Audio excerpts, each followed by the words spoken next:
footballgameplan.com, where football makes sense. I'm Emery Hunt, the czar of the playbook, breaking down the Titans versus the Colts. Now let's look at Tennessee's keys to victory to see what they can do to get a victory on the road at Lucas Oil Stadium.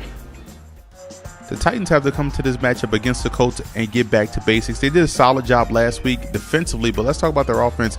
Getting back to basics, they have to get Chris Johnson involved early. I like what I saw out of Jake Locker last week.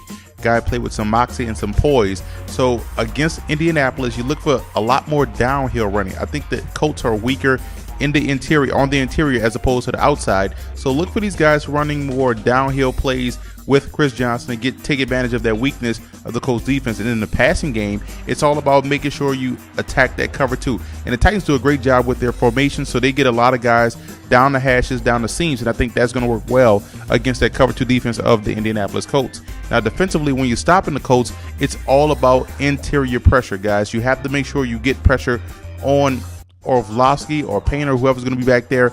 Getting interior pressure clogs that running lane, and it also gets these guys to get rid of the football very quickly.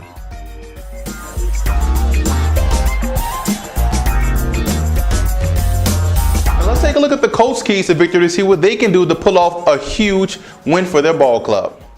Spotty quarterback play is the only reason why the Colts offense isn't clicking like it was in years previous. Yes, they're missing Peyton Manning, but there's still guys like Garcon and Reggie Wayne and Dallas Clark out there on the flank. So attacking the Titans defense, you have to attack these guys with the passing game. The Titans are very active and very physical at the point of attack on the ground. So these guys have to step up and make plays, but the quarterback play has to be consistent. They have to get the ball to these targets, and that's the only way you can attack the Titans defense. You have to threaten them with the pass, and if they can, it's going to open up the running game for Donald Brown and DeLone Carter and company like that, but the passing game has to be used to set up the run versus Tennessee.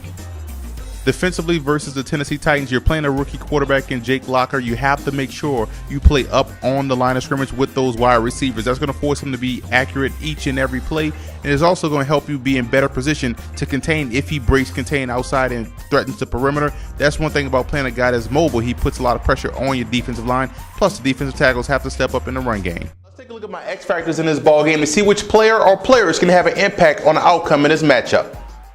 Tennessee's X factor has to be an early start. If they get off to an early start, you put a team that is struggling like the Colts away very early, and you look at the Colts. X factor has to be defensive and contained. You're playing against a rookie quarterback that is mobile and Locker, and you also have to play contained versus Chris Johnson.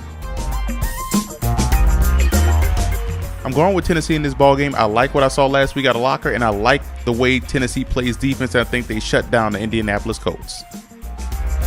For more NFL previews, visit footballgameplan.com/NFL or visit our YouTube channel at youtube.com/footballgameplan. Follow me on Twitter at FBallGamePlan and listen to the Football Game Plan radio show, which airs every Saturday, 11 a.m. Eastern Time at blogtalkradio.com/footballgameplan.